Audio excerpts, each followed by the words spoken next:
อนพี่น้องมันยุ่มมันยะอยู่บนนอนพากันนอนนี่แหละนี่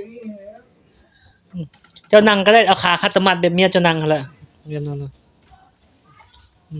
ตอนนี้เมียกลับมาแล้วพี่น้องเมียหนีไปนำผู้บ่าวแม่นบ่บ่ได้ไปติ นึกว่าเมียเจ้าหนีบ่ได้หนีเนาะต้องการบ่ยาบำรุงร่างกายแล้วยาบำรุง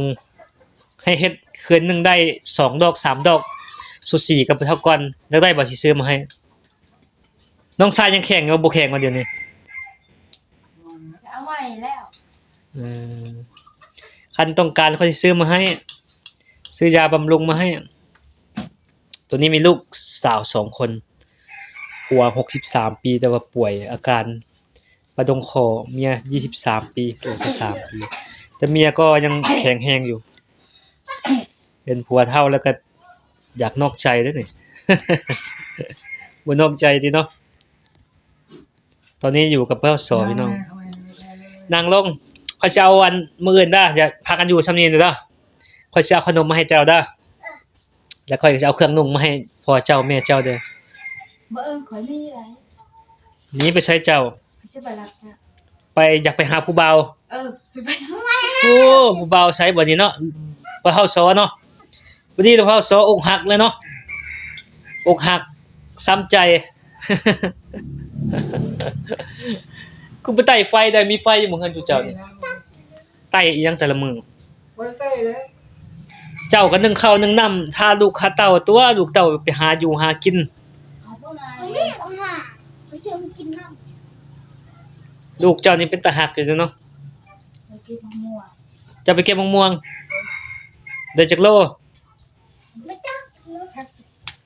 หาอยู่หากินมาเลี้ยงผัวติมีผัวน้อยก็ได้ลูก2คนแล้วเด้หั่นแต่ว่าผัวเฮ็ดบ่ได้แล้วอยากปะบ่ได้เด้อเจ้าแม่นบ่เนาะผู้เฒ่าเนาะก็ยังฮักกันคือเก่าแล้วเนาะไปเลยเอาวันยาสูบกำลังยาบำรุงน้องชายเอาเนาะมันบ่อันตรายบ่เป็นหยังเนาะคืนนึงได้5ดอก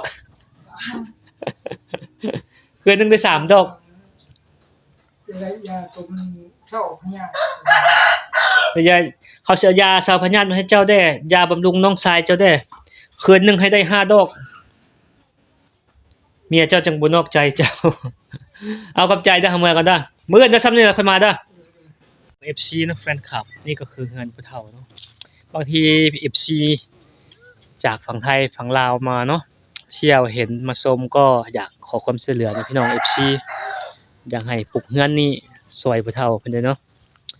เฮือนก็เก่าก็แก่ไปหลายพี่น้องโทรมไปหลายเนาะรักต่างวัยคู่นี้ผัว63เมีย23ปีแต่ไม่เท่าไหร่พี่น้องไม่เต็มบาทเท่าไหร่นะพี่น้องเนาะเมียเนาะ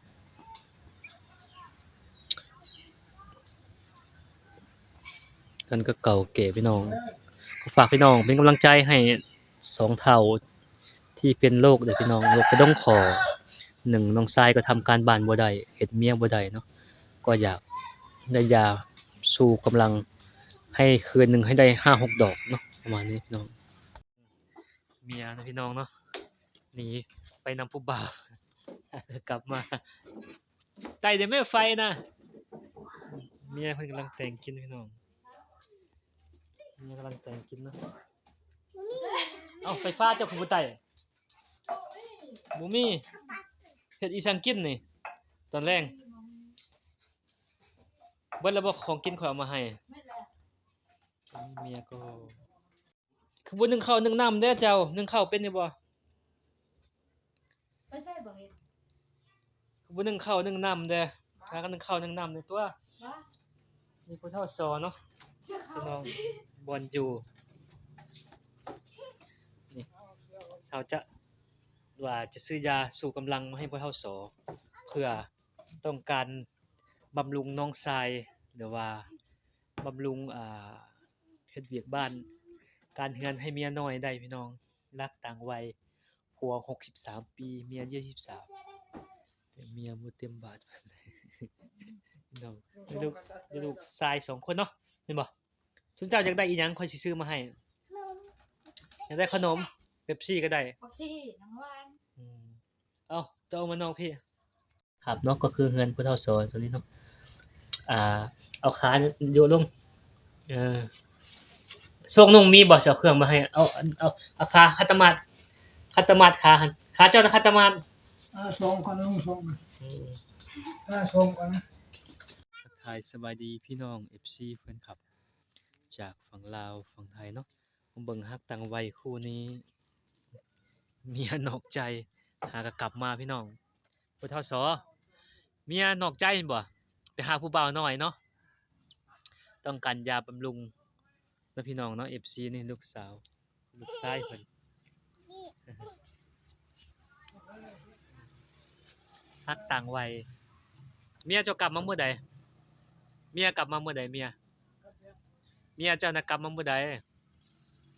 เมียน่ะเมียเจ้าหนีไปหาผู้บ่าวใหม่ และกลับมาหาเจ้าใหม่แม่นบ่เจ้าอยากได้ยาสู้กำลังบ่สิซื้อมาให้อยากได้อยู่บ่